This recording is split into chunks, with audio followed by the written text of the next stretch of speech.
안녕하세요. 반갑습니다. 기능학 의사 닥터진호입니다. 오늘은 이제 위대한 요오드 논쟁에서 또 되게 중요한 부분, 그러니까 요오드의 역사에 가장 큰 영향을 미친 논문, 울프 카이코프 논문, 요거를 한번 소개해드리고 각 의사들의 반론이라든지 이런 것도 한번 들어보고 그렇게 하겠습니다. 그러니까 1948년도에 이 울프 카이코프의 요오드와 칼륨, KI라고 하죠. 이거에 대한 논문이 나와요.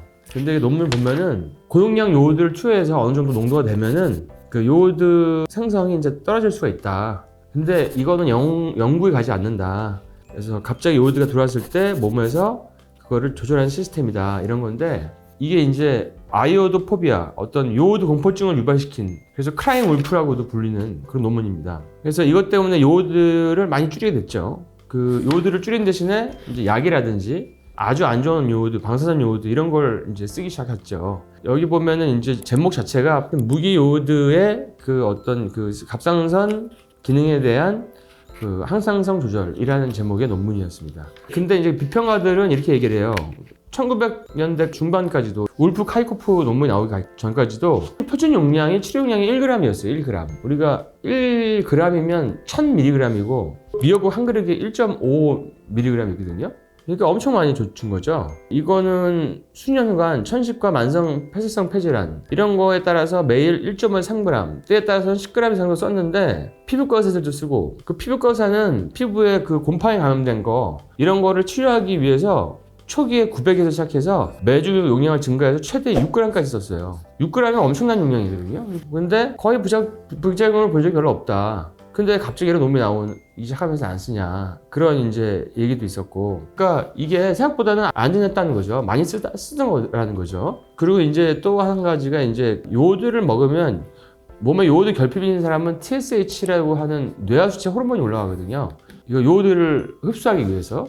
근데 그걸 가지고 자꾸 이제 요오드 기능 저하라고, 증상이 없는데 그게 올라가 있으면 요오드를 흡수하려고 올라간 건데 그걸 자꾸 요오드 기능 저하라고 얘기하는 그런 것 때문에 계속 그 후속 논문들이 계속 기능 저하와 요오드를 연관 짓는데, 요오드를 드시면 TSH가 올라가는 분들이 있어요. 근데 그런 분들이 체온이나 신체의 어떤 대사활동이나 이런 게 떨어지는 게 아니거든요.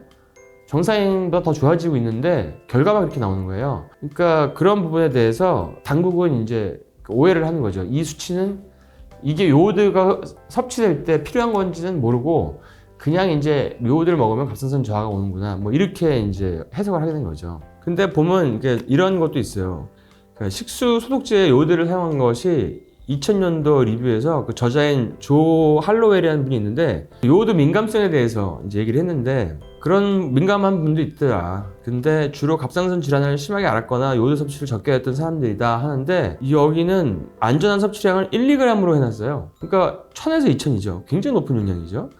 근데 이게 식수에 들어가는 요오드와 칼륨은 KI라 그래가지고 사실 루골 성분의 그 반밖에 안 돼요. 그래서 KI, 요오드와 칼륨을 계속 먹으면 갑상선 자가 면역은 심해지고, 루골을 먹으면 갑상선 자가 면역이 줄어들어요. 근데 요오드와 칼륨을 했기 때문에 여기서는 우리가 나눠주는 그 방사선 사태 생겼을 때 나눠준 요오드라든지, 우리가 보통 아는 요오드가 요오드와 칼륨을 얘기하는 건데 그게 아니라 루골을 써야 되거든요. 루골을.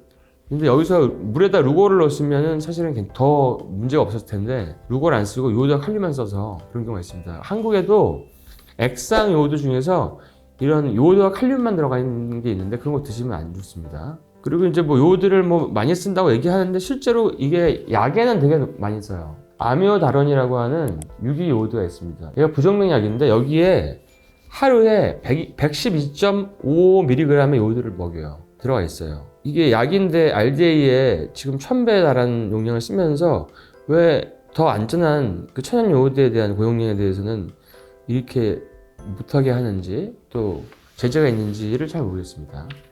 그리고 이렇게 많은 효과를 가지고 있는 요오드는 아까 설명해드린 울프 카이코프 효과로 알려진 요오드가 갑상선 호르몬 합성 기능을 일시적으로 억제하는 거가 추측을 한 실험 결과로 인해 1948년 이후 그 사용량이 줄게 되었고, 그래서 RDA에서 요오드 섭취량을 하루에 150 마이크로그램, 그러니까 미역국에 거의 한 8분의 1그릇 정도로 아주 낮췄죠. 이는 이제 간신히 이제 보충할 정도 그러고요. 고이터를 치료한다거나 그런 용량으로 볼 수 없죠. 그러니까 울프 카이코프 논문 이전에는 5배 이상의 요오드를 섭취하기도 했고 저치료용량으로는 10g 이상도 사용했습니다. 근데 이제 별 문제가 없었죠. 그래서 이렇게 지금 일부 사람들이 이런 이 울프 카이코프 논문에 대해서 이제 반론을 제기하는데 다음 시간에 요거를 반론에 대해서 제가 이어가지고 진행하도록 하겠습니다.